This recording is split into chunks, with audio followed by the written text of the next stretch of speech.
Bringing you up to speed, a Geneva man will spend the next 30 years in prison for a brutal attack on his ex-wife. Today, a judge in Ontario County told 55-year-old Walter Russ he was worse than an animal and a serious threat to the public. In January, Russ shot a man and shot, stabbed, and beat Maria Shirilli at her home in the town of Seneca. In court today, Walter Russ apologized for his actions, but then he blamed Maria for being dishonest. Well, Maria survived the attack and is now telling us her story. We have to warn you, some of the images in this report are graphic, but so is domestic violence. News 8's Caroline Tucker talked with Maria in a story you will see only on 8. Maria's story is like none other. A woman beaten, abused, and left for dead, yet she survives, and now she hopes her story stops the violence. Maria Shirilli loved Walter Russ, at least at the beginning. First couple of years, it was good. She was 19, he in his late 20s.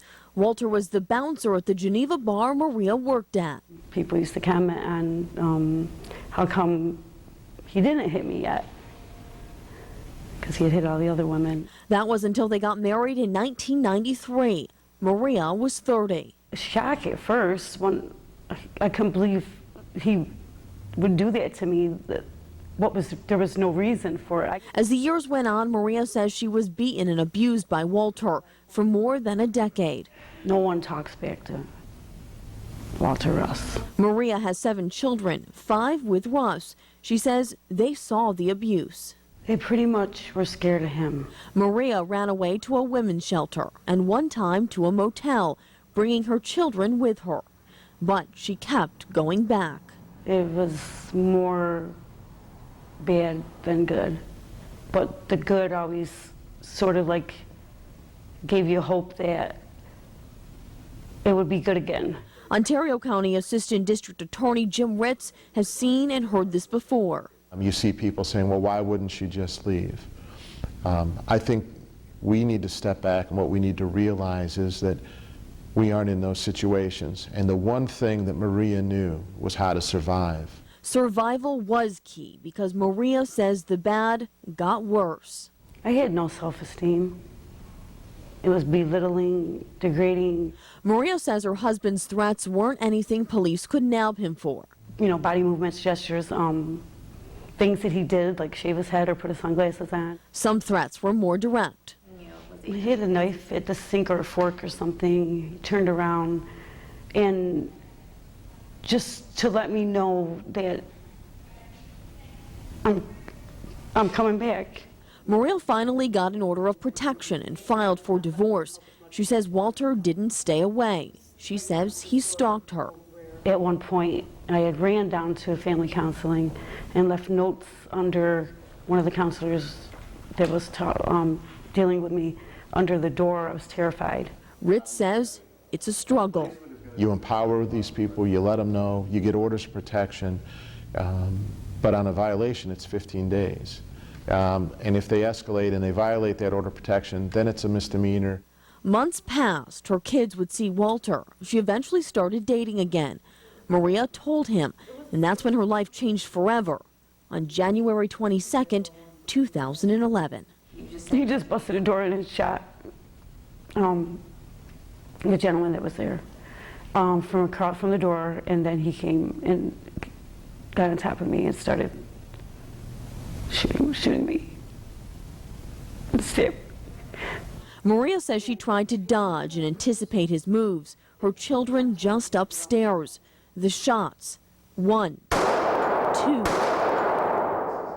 I realized after the second bullet that I was still alive because I smelled the gun smoke. So I knew I was still alive. Shot, stabbed, beaten. Authorities say Walter shot Maria at least twice in the head and face and stabbed her across her body. Hospital photos show a deep stab wound to her leg and where the bullet punctured her skull. I felt every bullet and every stab. I felt the burn. I felt it all. The wounds were too many to count. Maria black and blue from every hit. What kept you fighting? My kids. My kids. Maria fought back. She says a heavenly sight helped her fight. Also seen an angel with every stab and every bullet.